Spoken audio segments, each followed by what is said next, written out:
بچوں کو احمد ندیم قاسمی کے بارے میں پڑھا رہی تھی تو وہاں میں نے ایک جملہ پڑھا کہ مصنف موضوع اپنی دھرتی سے لیتا ہے، اور جو مصنف موضوع اپنی دھرتی سے لیتا ہے اس کے فن میں ایک اصلیت آ جاتی ہے، کیونکہ اس کا قاری اسی دھرتی کا قاری ہے، لہذا جب اس کو موضوع اس دھرتی کا ملے گا تو اسے اس میں اصلیت نظر آئے۔ ڈاکٹر شیلا نگار نے بھی جو بذات خود محبت ان کے دل میں سمائی ہوئی ہے، انسانوں کے لیے، جانوروں کے لیے، ضرورت مندوں کے لیے، سب کے لیے ان کے دل میں محبت ہے۔ اب مسئلہ یہ ہے کہ میں نے ایک دفعہ اشفاق احمد پہ جب ایم پی میں تھیسس کیا تو ان کی کتاب تھی ایک محبت 100 افسانے، مجھے بظاہر اس کا موضوع بڑا عجیب سا لگا کہ یہ ایک محبت 100 افسانے کیا ہے، تو پھر میں نے جب وہ کتاب پڑھی تو مجھے لگا کہ واقعی محبت کے تو سینکڑوں رنگ ہیں، محبت کے تو سینکڑوں روپ ہیں۔ محبت صرف ایک عورت کی مرد سے محبت یا مرد کی عورت سے محبت نہیں ہوتی، محبت بنیادی طور پر انسانیت سے محبت ہے، یا اس میں بہت ساری کہانیاں تھیں، وطن سے محبت کی، دین سے محبت کی، ایک بچے کی اپنے کتے سے محبت کی، ایک لڑکے کی اپنی ماں سے محبت کی، عورت کی ماں سے محبت کی۔ تو یہ جو مصنف جو علامہ اقبال نے کہا ہے کہ شاعر رنگین نواح ہے دیدہ بینہ قوم، تو یہ صرف شاعر نہیں ادیب بھی، یہ دیدہ بینہ قوم ہوتی ہے، یہ جو دیدہ بینہ ہوتی ہے یہ دیکھنے والی آنکھ نہیں ہوتی، یہ دل کی آنکھ ہوتی ہے۔ تو جب آپ اپنے سماج پہ نظر ڈالتے ہیں، سماج میں آپ کو بہت سی کمیاں نظر آتی ہیں، بہت سی آپ کہہ لیں اس میں آپ سمجھتے ہیں کہ یہاں پر بہتری آ جائے تو بہتر معاشرہ جو ہے وہ بن سکتا ہے۔ تو ڈاکٹر شیلا نگار بھی انہی مصنفین میں سے ہیں جو معاشرے پر نظر تو ڈالتے ہیں لیکن معاشرے کی صرف وہ کھلکھلاتی مہکتی جو چیزیں ہیں وہی ان کی توجہ اپنی طرف مبذول نہیں کرواتی، صرف خوبصورتی ہی اپنی طرف ان کی توجہ مبذول نہیں کرواتی، معاشرے کی بدصورتیاں ان کی توجہ کھینچتی ہیں، اور جن لوگوں کی معاشرے کی بدصورتیاں اپنی طرف کھینچتی ہیں حساس دل ہوتی ہیں۔ حساس دل انسان ہمیشہ بدصورتی کو خوبصورتی میں بدلنے کی کوشش کرتا ہے، اور ڈاکٹر شیلا نگار کی کتاب میں جس طرح انہوں نے پہلی دفعہ بچوں کے اوپر کچھ لکھا، ہم میں سے ہر کوئی کہتا ہے کہ بچے ہمارا مستقبل، بچے ہمارے کیا کہہ لیں گے معمار ہیں ہمارے مستقبل کے، لیکن کیا مستقبل کے جو معمار ہیں آج ہم ان کے معمار ہیں؟ ہم ان کے لیے کیا کر رہے ہیں؟ ہم ان کے کردار کی تشکیل کیسے کر رہے ہیں؟ ہم ان کو کیسے پروان چڑھا رہے ہیں؟ ایک بات یاد رکھیں، ہر شخص کا حق کسی دوسرے کا فرض ہوتا ہے،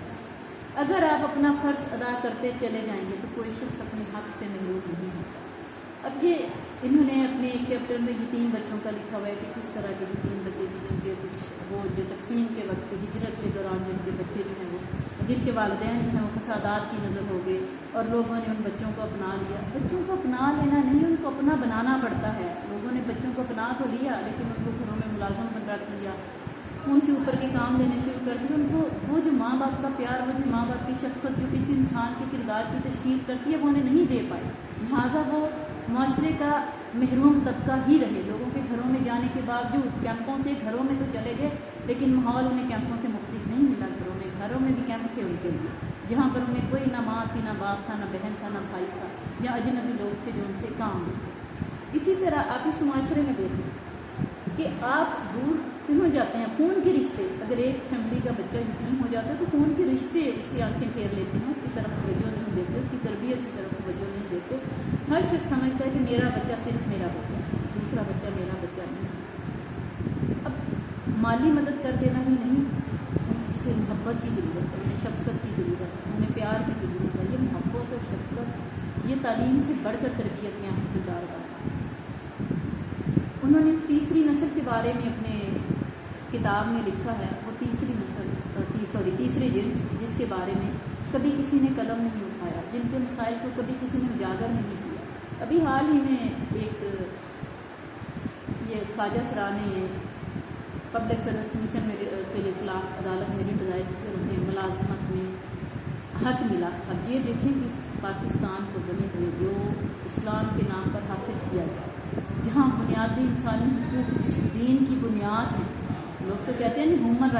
رائٹس کی رٹ لگاتے ہیں، جتنے ہیومن رائٹس اسلام نے دیے ہیں کسی دین نے نہیں دیے۔ اس دین میں جس میں بنیادی انسانی حقوق پر زور دیا گیا ہے بلا تخصیص جنس، وہاں پر 72 سال بعد 73 سال بعد 73 سال بعد خواجہ سرا کو ایک موقع ملا ہے کہ وہ بھی ملازمت میں میرٹ پر آ سکتا ہے۔ اب خود سوچیں کہ اس کا مطلب ان بچوں کے اوپر ڈاکٹر شیلا نگار سے جب بات ہوئی انہوں نے بتایا کہ میں نے جب یہ موضوع منتخب کیا تو مجھے لوگوں نے کہا کہ اس موضوع پر تمہیں کچھ نہیں ملے گا، اور حقیقت ہے اس موضوع پر آج تک مجھے خود میں مطالعہ میں بہت شوقین پڑھتی ہوں، مجھے کچھ نہیں ملا۔ یہ ایک نیا قدم تھا، یہ راہ عام کو چھوڑ کر راہ خاص اختیار کرنا بڑے دل گردے کا کام ہوتا ہے۔ اور ویسے بھی جب معاشرے میں ایک طویل عرصے تک یہ رواج رہا ہو کہ عورت جو ہے وہ صرف فکشن لکھے گی اور وہ شاعری لکھے گی، اردو میں یا انگلش میں یا جس بھی زبان میں وہ ڈرامہ لکھے گی، افسانہ لکھے گی، ناول لکھے گی، زیادہ سے زیادہ اگر اس کو سماج کا بہت زیادہ شعور بھی ہوگا اور وہ سماجی مسائل پر قلم بھی اٹھانا چاہے گی تو وہ ناول کی صورت میں اٹھائے گی، وہ افسانے کی صورت میں اٹھائے گی۔ تنقیدی اور تحقیقی انداز میں سماجی مسائل کو بیان کرنا کا رواج ہمارے معاشرے میں بہت عام ہے، لہذا ایسے دور میں جبکہ بہت کم عورتیں جو ہم سیاسی اور سماجی اور معاشی مسائل پر لکھ رہی ہوں، ایسے میں ڈاکٹر شیلا نگار کا اس کتاب کا لکھنا یقیناً ایک بہت احسن قدم ہے۔ اب جب بھی ظاہر ہے میں اردو ادب کی استاد ہوں، جب بھی ہم کسی فن پارے کو دیکھتے ہیں، کسی تخلیق کو دیکھتے ہیں، اس کے فکری تجزیے کے ساتھ ساتھ اس کا فنی تجزیہ بھی کرتے ہیں۔ تو ڈاکٹر شیلا نگار کی اس کتاب کو پڑھتے ہوئے جو بات سامنے آتی ہے کہ وہ ایک بڑی محققانہ نظر ہے، انہوں نے اعداد و شمار اکٹھے کیے ہیں، اور یہ ایک محقق ہی ہے جو بے شمار اعداد و شمار میں سے یہ فیصلہ کرتا ہے کہ کون سے ضروری ہیں اور کون سے غیر ضروری ہیں، کون سے مجھے اپنی تخلیق میں شامل کرتے ہیں اور کون سے مجھے اپنی تخلیق میں شامل نہیں کرتے ہیں۔ انہوں نے اس طرح ضروری اور غیر ضروری کی جو تفریق کی ہے وہ ان کی کتاب کو، کیونکہ ان کی کتاب میں ساری کتاب پڑھنے شروع سے لے کے آخر تک پڑھ کے آپ کو ایک جملے پر بھی یہ احساس نہیں ہوتا کہ یہ جملہ اگر اس کتاب میں شامل نہ ہوتا تو گزارا ہو جانا۔ ہر جملہ ایسے محسوس ہوتا ہے کہ یہ اس تحریر کا، اس کتاب کا ناگزیر حصہ ہے، اگر اسے اس میں سے حذف کر دیا جائے تو تحریر جو ہے وہ اپنے مفہوم کے ابلاغ میں ناکام رہ جائے۔ اب انہوں نے جرائم پیشہ بچوں کے بارے میں دلچسپ لکھا ہے۔ جرائم پیشہ بچے جو ہیں یہ بنیادی طور پر محروم بچے ہیں۔ محروم بچے کھانے پینے کی چیزوں سے محروم ہیں، کپڑے لتے سے محروم بچے ہیں، کہ توجہ سے محروم بچے ہیں۔ اب ہم یہ کہیں کہ جی ایک دفعہ ایک بچوں نے ڈبیٹ کی تھی کہ پھوک اور افلاس جو ہے وہ بے راہ لگی ہوئی ہے، جرائم کو جنم دیتی ہے۔ آپ تو خبروں میں دیکھتے ہیں، آپ تو خبروں میں سنتے ہیں، آپ اخبار میں پڑھتے ہیں، آپ سوشل میڈیا پہ دیکھتے ہیں کہ بڑے بڑے امیر زادے جو ہیں وہ کسی کو قتل کر دیتے ہیں، کہیں ڈکیتی میں پکڑے جاتے ہیں، وہ کسی کو اپنی گاڑی کے تلے رون دیتے ہیں۔ اب بندہ سوچے کہ ان کو تو کسی چیز کی کمی نہیں، یہ کسی سے محروم ہے، یہ بچے توجہ سے محروم بچے، ان کے پیرنٹس نے انہیں صرف پیدا کیا۔ اب یہ اور کچھ بچے وہ ہیں جن کو بنیادی ضروریات جو ہیں وہ مہیا نہیں ہیں، وہ اپنی بنیادی ضروریات کی طلب میں جرم کی طرف بڑھتے ہیں۔ اب یہاں پر وہ بچے مجرم نہیں ہیں، یہاں پر ہم بالغ لوگ، ہم معاشرہ، ہم مجرم ہیں، ہماری حکومت مجرم ہے، ہم مجرم ہیں، ہم استاد مجرم ہیں، پیرنٹس مجرم ہیں کہ ایسے بچے جب ان کی ضروریات کے لیے ترس رہے تھے، جب ان کی ضروریات پوری نہیں ہو رہی تھی اور وہ جرم کی طرف بڑھ رہے تھے تو انہیں کیوں نہ روکا گیا، کیوں ان کی بنیادی ضروریات نہ پوری کر دی گئی کہ وہ جرم سے بچ سکتے، وہ معاشرے کے ایک صحت مند شہری بن سکتے، بجائے اس کے کہ وہ معاشرے کے لیے ایک نقصان دہ شہری بن جاتے ہیں اور معاشرے کو نقصان پہنچاتے ہیں، خود اپنی ذات کو نقصان پہنچاتے ہیں، اپنے آس پاس کے لوگوں کو نقصان پہنچاتے ہیں۔ اور وہ جن کے پیدا ہونے پر ان کی ماؤں نے سینکڑوں خواب دیکھے ہوتے ہیں، کسی کے پائلٹ بننے کے، کسی کے ڈاکٹر بننے کے، کسی کے انجینئر بننے کے، وہ ہم سب کی بے حسی کی بھینٹ چڑھ جاتے ہیں، ہم سب کی خود غرضی کی بھینٹ چڑھ جاتے ہیں، اور وہ پائلٹ، انجینئر یا ڈاکٹر یا پروفیسر بننے کی بجائے وہ مجرم بن جاتے ہیں۔ اور اس سے آگے پھر کیا ہوتا ہے کہ خدا نخواستہ کوئی بچہ جرم کرتا ہے، وہ پکڑا جاتا ہے تو ہم جیل میں چلا جاتا ہے، تو پھر جب وہ جیل سے نکلتا ہے تو وہ صرف مجرم نہیں ہوتا، وہ گینگسٹر بن چکا ہوتا ہے، ایک آدمی مجرم بن چکا ہوتا ہے، پھر اس کا اصلاح کا کوئی راستہ، کوئی طریقہ ممکن نہیں رہتا ہے۔ بنیادی طور پر جو سچی بات ہے، نہ ہماری درسگاہیں، نہ ہمارے قانون نافذ کرنے والے ادارے بچوں کی اصلاح پر، بچوں کی تربیت پر، بچوں کی کردار سازی پر کہیں بھی توجہ نہیں دی جاتی۔ تعلیمی اداروں میں امتحانی نقطۂ نظر سے بچوں کو پڑھایا جاتا ہے، ان کی تربیت پہ زور نہیں کیا جاتا، ورنہ کیسے ممکن تھا کہ ایک بچہ تعلیمی ادارے میں آئے اور پڑھنے لکھنے کے بعد بھی وہ جرم کرے؟ یہ ممکن ہی نہیں ہونا چاہیے۔ جب وہ کھجور کی پتوں سے بنی ہوئی یونیورسٹی اہل صفا جہاں نبی پاک صلی اللہ علیہ وسلم جیسے معلم تھے، انہوں نے انہیں تعلیم دی اور کچھ شہروں کے گورنر بنے، فوج کے سپہ سالار ہوئے، تو جہاں پر ہمیں خود بھی سوچنا چاہیے کہ بحیثیت معلم ہم نے بھی کرنی ہے، ہم بھی بچوں کی تربیت میں ناکام ہیں، ہم بحیثیت والدین بھی بچوں کی تربیت میں ناکام ہیں، ہم بحیثیت پڑھے لکھے شہری بھی ہونے میں بھی ہم کسی اینڈ پہ ہمارے اینڈ پہ بھی کچھ نہ کچھ کوتاہیاں ہیں، کچھ خامیاں ہیں۔ اب ڈاکٹر شیلا نگار نے ان تمام چیپٹرس میں یہ جو لکھے، انہوں نے یتیم بچوں کے بارے میں لکھے، جرائم پیشہ بچوں کے بارے میں لکھے، معذور بچوں کے بارے میں لکھے۔ اب یہ دیکھیں کہ میرا خود ذاتی تجربہ ہے، میرا بچہ پیدا ہوا، وہ اس کی تو کوئی اسپائنل کارڈ کا پرابلم تھا، وہ ڈسیبل پیدا ہوا، تو کچھ ڈاکٹرز نے مجھے کہا اس کی سرجری کروائیں، کچھ نے کہا نہ کروائیں، آپ سرجری نہ کروائیں، بچہ ایکسپائر ہو جائے گا۔ تو مجھے یہاں پہ نیورو سرجن ہے ڈاکٹر نیمر رحمان صاحب، انہوں نے کہا کیوں؟ آپ کا ایک صحت مند بچہ اگر روڈ ایکسیڈنٹ میں دونوں ٹانگوں سے محروم ہو جاتا تو آپ اس کو مرنے کے لیے چھوڑ دیں گے، آپ اس کا علاج نہیں کروائیں گے؟ انہوں نے کہا اس کی سرجری کروائیں، اس کی زندگی کتنی ہے، یہ اللہ تعالیٰ کا معاملہ ہے، یہ آپ کے اور میرے بس میں نہیں۔ تو میں نے کہا یہ اس ڈسیبلٹی کے ساتھ جب لوگ اسے کچھ کہیں گے تو میں کیسے برداشت کروں گی؟ تو انہوں نے کہا یہی صبر ہے، یہی آزمائش ہے، یہیں پر تو اجر ملنا ہے، یہیں پہ جزا ملنی ہے۔ تو ہم لوگ جو ڈسیبل بچوں کی مائیں ہوتی ہیں، کبھی ہم ان کے دکھ کو تو محسوس کریں، کبھی ہم ان کے دکھ کو تو سمجھیں کہ وہ ایک آپ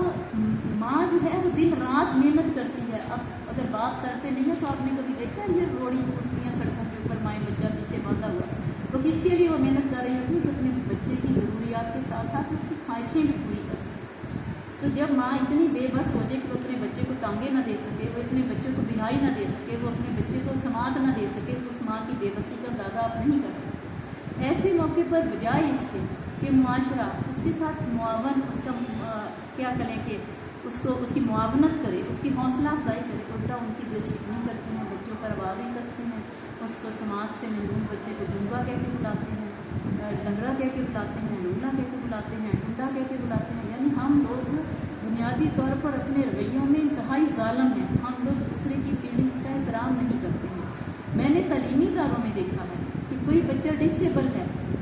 تو اسٹوڈنٹس تو دور کی بات، ہم لوگ ٹائم ٹیبل بناتے ہوئے نہیں دیکھتے کہ بچہ جو ہے وہ اوپر چڑھ کے نہیں جا سکتا تو اس کی کلاس کو نیچے رکھ دیا جائے۔ کوئی بے حصے کی انتہا ہے ہمارے یہاں۔ ساتھی کلاس فیلوز جو ہیں وہ کوشش نہیں کرتے۔ میری کلاس میں پیپلز کالونی کالج میں تو پھر بچے ڈسیبل تھے، میں بچوں کو کہا کرتی تھی کہ وہ اتنی مشکل سے اس کا بالکل نچلا دھاڑی نیچے نہیں تھی، اس کی ٹانگیں سرے سے ہے ہی نہیں تھی، وہ پاؤں اپنے ہاتھوں کے سہارے چلتی تھی۔ میں بچوں کو کہتی تھی کہ اگلی سیٹ چھوڑ دیا کریں، اتنی محنت سے تو وہ آتی ہے، کم از کم کلاس میں آ کے تو اس کو اگلی سیٹ مل جائے۔ لیکن مجھے اتنا یاد ہے کہ مجھے ہمیشہ بچوں کو اٹھا کے اسے بٹھانا پڑا کلاس میں، خود سیکریفائی نہیں کی۔ اس میں بھی کس کی کمی ہے؟ اس میں بھی ہم پیرنٹس کی کمی ہے، استادوں کی کمی ہے کہ انہوں نے بچوں کی تربیت ہی نہیں کی کہ ایک دوسرے کی مدد کریں، ایک دوسرے کا سہارا بنے، ایک دوسرے کا خیال کریں۔ جب تک بچوں میں یہ شعور نہیں بیدار ہوگا، آپ یقین کریں کلاس میں جب بچے بیٹھے ہوتے ہیں تو نہ ٹیچر کو ان کے مسائل کا پتہ ہوتا ہے، نہ ماں باپ کو اس کے مسائل کا پتہ ہوتا ہے، جتنا اس کی کلاس فیلوز کو اس کے مسائل کا پتہ ہوتا ہے، جتنا اس کی فرینڈس کو اس کے مسائل کا پتہ ہوتا ہے۔ یہاں پر اگر ہم نے بچوں کو یہ شعور دیا ہو تو وہ ایک دوسرے کے مسائل کا حل کریں تو یقیناً وہ بچے ہم سے زیادہ بہتر طریقے سے ان کے مسائل کا حل کر سکتے ہیں۔ ڈاکٹر شیلا نگار نے بھی اپنی کتاب میں کسی پہلو سے کا جو مقدمہ انہوں نے لڑا ہے ان سب بچوں کا، بہترین انداز میں لڑا ہے۔ صرف یہی اس کے اسباب و علل ہی نہیں بیان کیے کہ یہ بچے جو معذور ہیں، یا اب یہ دیکھیں کہ بہت سے معذور بچے ہیں وہ بھی کچھ میڈیکل نیگلیجنس سے بھی معذور ہو جاتے ہیں۔ اسی طرح جو تیسری جنس کے بچے ہیں، اس میں کسی کا کوئی اختیار نہیں ہے، یہ اللہ تعالیٰ کی طرف سے۔ تو جہاں اسپیشلی جو جرائم پیشہ بچے ہیں وہ پیدائشی نہیں ہیں، معذوری پیدائشی ہو سکتی ہے، تیسری جنس پیدائشی ہو سکتی ہے، مجرم پیدائشی نہیں ہو سکتا، یتیمی اللہ کی طرف سے آتی ہے، موت کا وقت مقرر ہے، کس وقت کس کا باپ چلا جائے، کس وقت کوئی سایہ شفقت سے باپ کسی میں روم ہو جائے، یہ انسان کے بس کی بات نہیں۔ لیکن کم از کم ان کی کتاب میں جو چیپٹر جرائم پیشہ بچوں کے لیے، وہاں پر سراسر انسان کے بس میں